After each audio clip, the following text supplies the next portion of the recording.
2 Coríntios, capítulo 12. Pelo que sinto prazer nas fraquezas, nas injúrias, nas necessidades, nas perseguições, nas angústias, por amor de Cristo, porque quando sou fraco, então é que sou forte. Versículo 10. A lógica divina é totalmente diferente da lógica humana.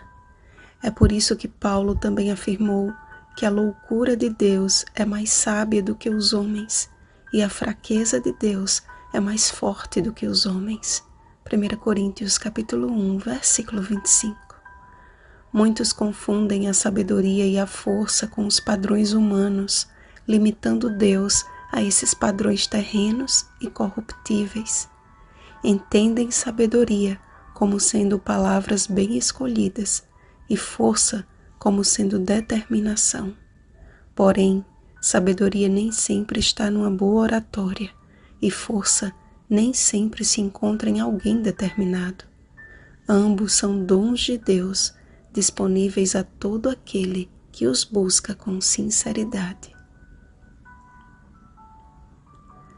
Além de ter que expor os reveses de seu ministério, Paulo continuou declarando sobre as visões e revelações do Senhor que o haviam impactado. Teve o privilégio de receber sonhos e visões e algumas vezes pôde ouvir e ver o próprio Jesus.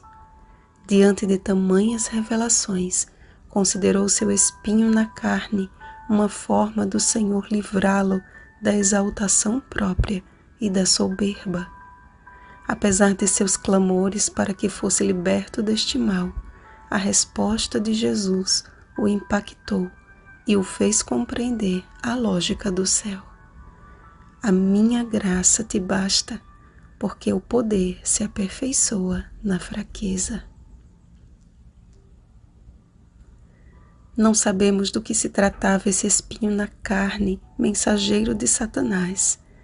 Pode ter sido alguma enfermidade ou alguém que o perturbava, mas uma coisa é certa, Paulo estava incomodado e gostaria de se ver livre disto.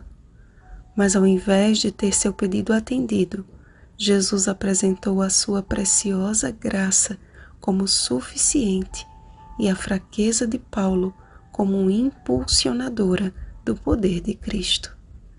E o que antes lhe era um incômodo passou a ser um incentivo para estar cada vez mais perto de Deus e uma maneira de sempre reconhecer a sua total dependência dele.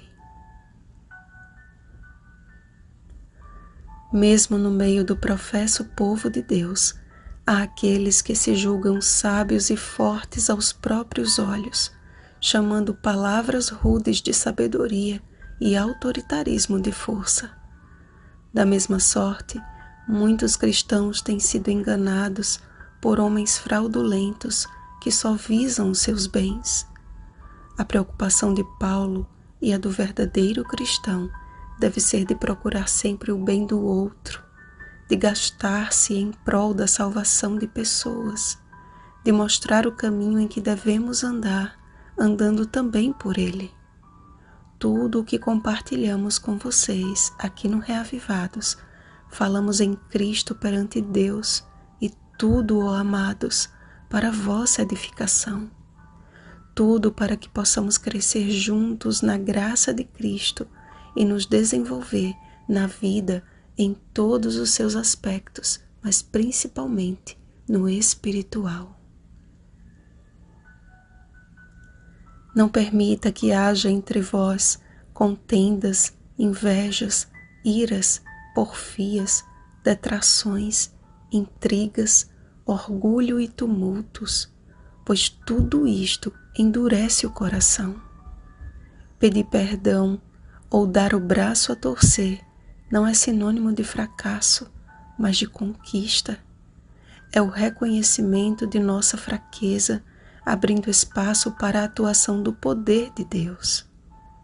Temo, porém, que muitos de nós pecaram e não se arrependeram, que sustentando a aparência de fortes e oratória de sabedoria, não tenham ainda caído em si de que têm levado perante Deus ofertas vãs. Isaías capítulo 1, versículo 13. Que o Espírito Santo nos conceda um coração de carne que possa ser moldado à imagem do caráter de Cristo.